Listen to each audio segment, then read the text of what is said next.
Saadallah Wanou, né en Syrie dans le village Hussein al-Bar près de Tartou en 1941, est reconnu comme l'un des plus grands dramaturges contemporains de langue arabe. Il a étudié aux écoles de Latakié, et a obtenu une bourse pour étudier le journalisme au Caire en Égypte. En 1966, il se rend à Paris pour étudier l'art du théâtre. Sa formation terminée, il est retourné en Syrie et a décroché un poste à la rédaction artistique et culturelle du quotidien Al-Baté, puis pour le quotidien libanais As-Safir. Il a occupé pendant de nombreuses années le poste de directeur de l'organisme général du théâtre et de la musique en Syrie.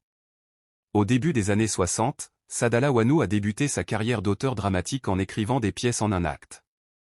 En 1969, Wanou demande la création d'un festival arabe pour les arts du théâtre à Damas. C'est au cours de ce festival qu'il a présenté son projet « Théâtre de la politisation ».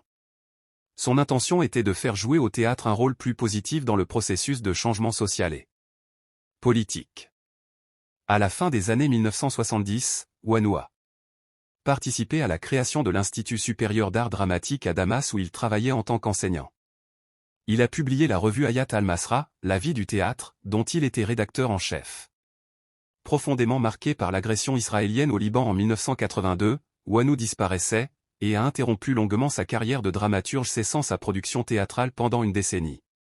De retour à l'écriture au début des années 90, Wanou offre au théâtre arabe une série de pièces de théâtre politiquement engagées, Le viol, 1990, une pièce sur le conflit israélo-arabe. Il est également l'auteur de Fragments d'histoire, 1994, Rituel de signes et transformation, 1994, Rêve misérable, 1995, Un jour de notre temps, 1995.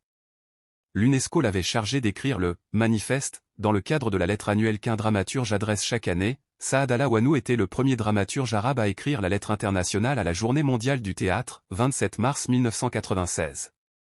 Il était honoré par de nombreux festivals comme le Festival du Caire pour le théâtre expérimental et celui de Carthage où il a obtenu le prix culturel du sultan, Alloway, pour le théâtre à sa première session.